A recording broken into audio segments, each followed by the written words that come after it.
Welcome back to another D2 build video. Today's topic is going to be about a Strand Hunter Infinite Beyblade build. Now, some of you may already know I put up a Beyblade build on the channel previously before Into the Light came out and before Onslaught came out, and it did fairly well. People enjoyed it, and people started asking, hey, do you think this build can put up with Legend Onslaught and actually survive?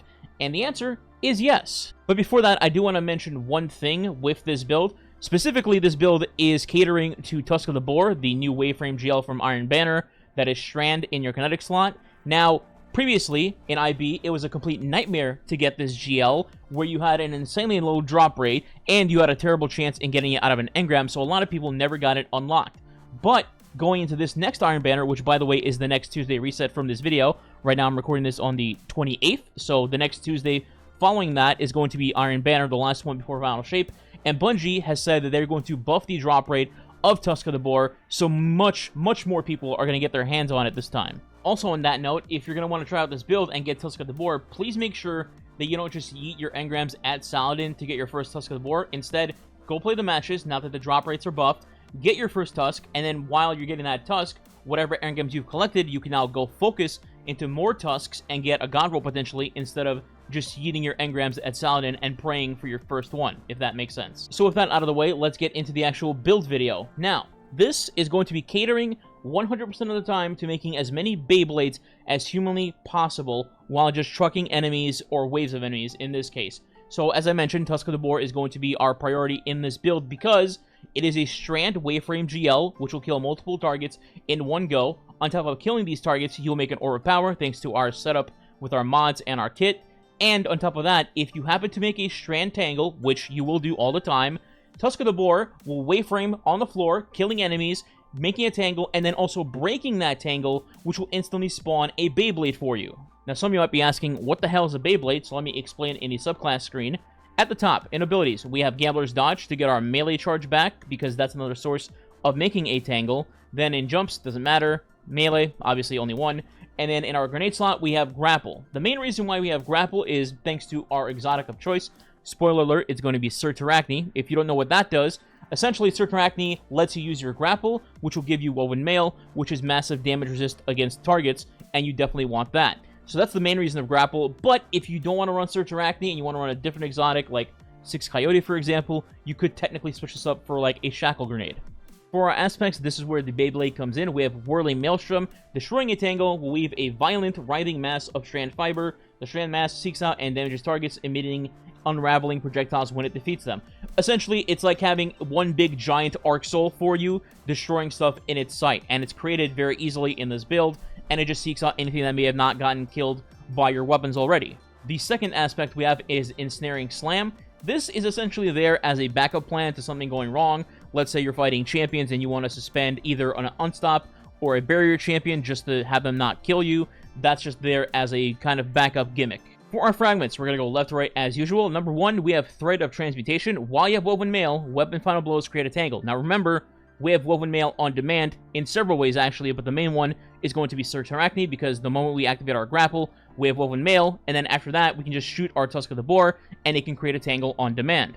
Number 2 is Thread of Continuity. Suspend, Unravel, and Sever effects applied to targets have an increased duration. Pretty straightforward. Number 3 is going to be Thread of Warding. Picking up an Orb of Power grants Woven Mail. So we're going to be making orbs constantly, non-stop, and this is going to be our second source of basically free Woven Mail. So off the top, you can use our Grapple, get Woven Mail, swing onto whatever we want, use Tusk of the Boar, get a bunch of kills. That will already make a Tangle on its own, but also it'll make you an Orb of Power because we're using Siphon mods, spoiler alert. And then you pick up an orb, then you have another source of Woven Mail if the first source already ran out, and you can repeat the process again to make another Tangle and just keep making Beyblades. And in our last slot, we have Thread of Rebirth as our fourth fragment. This is kind of a flex spot. You don't have to keep this one if you don't want to. You can swap it out for anything, really. But it states, Strand Weapon, Final Blows have a chance to create a Threadling. Given in this build that I'm running 2 Strand Weapons, I'm going to be making these a lot, so I just put it in as a 4th slot. But again, you could swap it out if you'd like. Now let's go over the weapons. The start of the show, like I mentioned, is Tusk of the Boar. The perks I have on mine are Slideways and Chain Reaction in the 3rd and 4th column. Slideways is essentially just Walmart brand slide shot. You shoot a shot, you slide, you get another shot, but then there's a small cooldown. Although, it's worth noting that after you hit your second shot, you can swap weapons and then swap back to your Tusk, and the cooldown will be gone, so you can repeat the process if you'd like.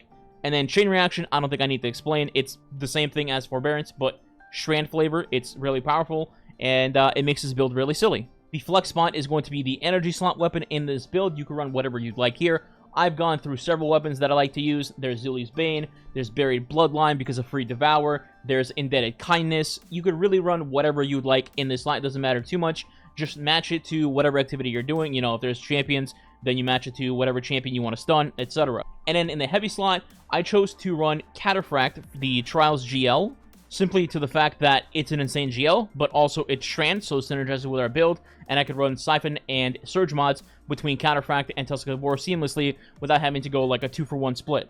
The roll on the Cataphract, by the way, is Envious Bait and Switch, in case anybody was curious. So the idea would be Tusk clears out any trash mobs. If like an orange or a yellow bar survives, then I would hit him with my energy weapon as well, and then go into my Cataphract with Bait and Switch, and then just blow that thing up in a couple of shots. And even if you're not using it for like champions, for example, it just has a ton of ammo reserves now, thanks to the latest GL buff.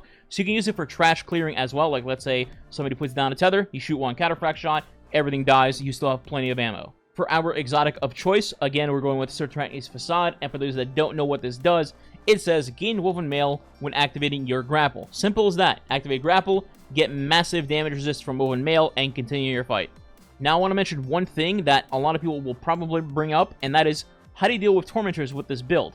So, at its default base, yeah, it's not going to be great against Tormentors. However, you can do one simple thing to change that and have a really good loadout for Tormentors.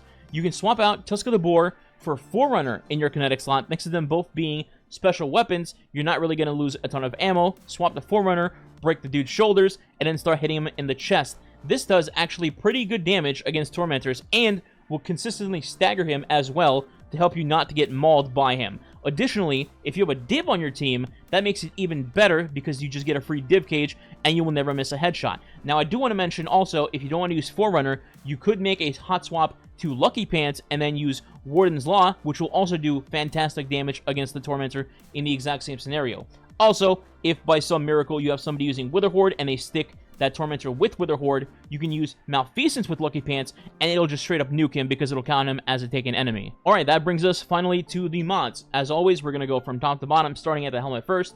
Here we have 3 mods. Number 1 is Special Ammo Finder, because we're going to need a lot of ammo for Tusk, as that's our primary source of just nuking everything and making tangles. And then the other 2 slots are going to be Double Harmonic Siphon, just to make Ores of Power, get our Super, get our Woven Mail, get our tangles going, and so on. In our gloves, we have 3 mods. Number 1 is Heavy-Handed. As I mentioned earlier, we have Gambler's Dodge to get our melee back, so we can get a melee kill, make an orb, make a tangle, get our motor going in that way as well. Then we have Focusing Strike, grants class ability energy when you cause damage with a powerful melee attack. So you just get your dodge back faster in case you want a Suspending Slam. And the third slot is just Fastball, because that's all the room I have. If you don't run a 4-star mod in your gloves, then you can run something else in this slot too.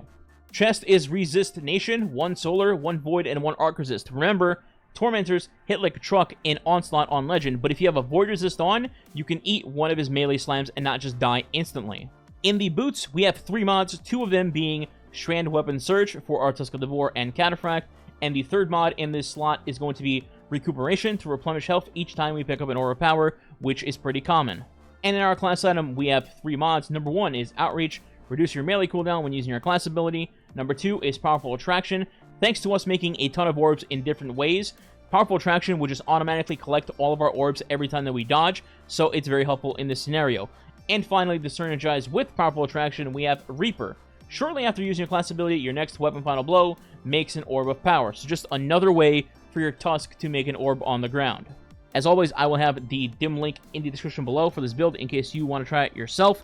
And while you're down there, maybe you want to follow the other socials. You know, they're free. You might as well. You know what I mean? Other than that, hopefully you enjoyed the video. And if you want to support the channel, please consider subscribing today. It does help the channel grow and is much appreciated. And if you want to go the extra mile, you could leave a like and or comment below as well. If you don't know what to comment, simply leave Beyblade as the comment. Thanks for watching. I'll catch you next time.